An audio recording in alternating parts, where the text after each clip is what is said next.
इस्लाम किसी दूसरे धर्म को मानता ही नहीं। दूसरे धर्मावलंबी को काफिर समझता है और काफिर को ज़िंदा रहने का अधिकार इस्लाम के अनुसार नहीं है।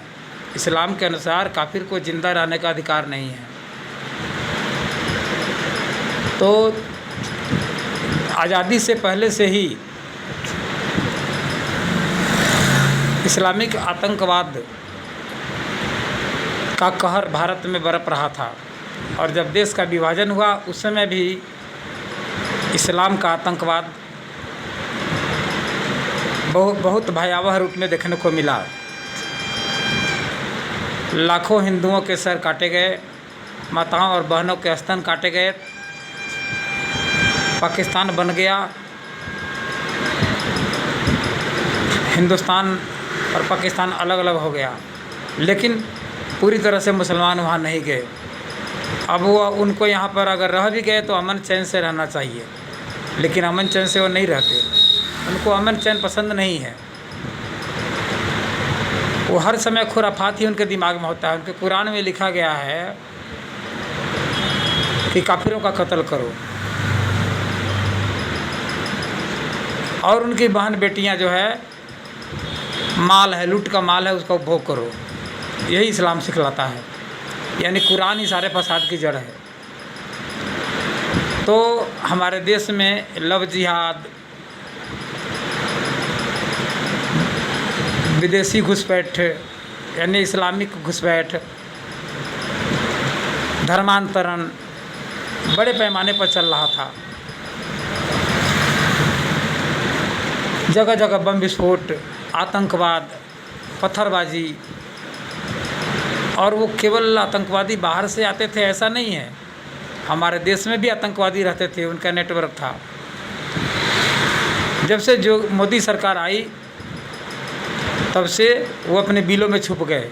न बिहार में, न यूपी में, न दिल्ली में, न मुंबई में एक भी बम विस्फोट नहीं हुआ, जबकि पहले बहुत डर लगता था। अनाउंस होता था कि अब बस में अपनी सीट के नीचे देखिए कोई बम तो नहीं है, लेकिन मोदी के आते ही आतंकवादी पता नहीं कहाँ भाग गए, कितने कोसों दूर भाग गए। और कश्मीर में भी आतंकवाद पर बहुत लगाम लगा है, पत्थरबाजी का तो नामो निशान मिट ही गया। फिर भी संस्कारहीन बेईमान लोग कहते हैं कि मोदी ने क्या किया। अरे जान है तो जहान है, जान तो सुरक्षित हुआ। बेईमानों को समझ में नहीं आता है। लेकिन अब मैं ख़ास ध्यान यूपी पर दे रहा हूँ। जोगी बाबा आए, आहा कमाल कर दिया जिहादियों पर। जिहादियों के लिए, धर्मांतरण करने वालों के लिए वो तो काल नहीं महाकाल बन गए। माफियाओं के लिए भी महाकाल बन गए। फिर भी बेईमान लोग कहते हैं, दूसरी पार्टी के लोग कहते हैं जोगी ने क्या किया, मोदी ने क्या किया। ये या तो महाबेवकूफ़ हैं या महाबेईमान हैं। जोगी जैसा मुख्यमंत्री आज तक देश को मिला नहीं, बल्कि ऐसा मुख्यमंत्री तो पूरे विश्व में नहीं मिलेगा।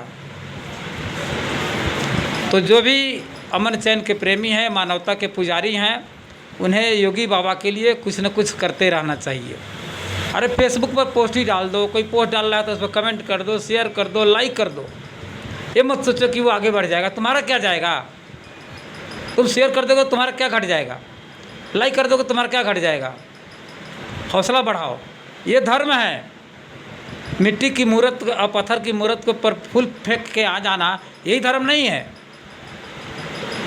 तुम दूसरे के टांग खींचते हो, उसको लाइक कर देंगे तो वो बढ़ जाएगा। अरे तो तुम्हारा क्या जाएगा? उसका हौसला बढ़ाओ ना, ये भी तो धर्म है। हमारी रक्षा कर रहा है, हमारे देश की रक्षा कर रहा है। हाँ, निडर हो। कहिए, आप कुछ कहिए नरेंद्र सिंह जी। योगी जी हमारे देश की रक्षा कर रहे हैं, हमारे राज्य की रक्षा कर रहे हैं। और जो है ऐसे महापुरुष के लिए जितना भी कुछ करो बहुत कम है।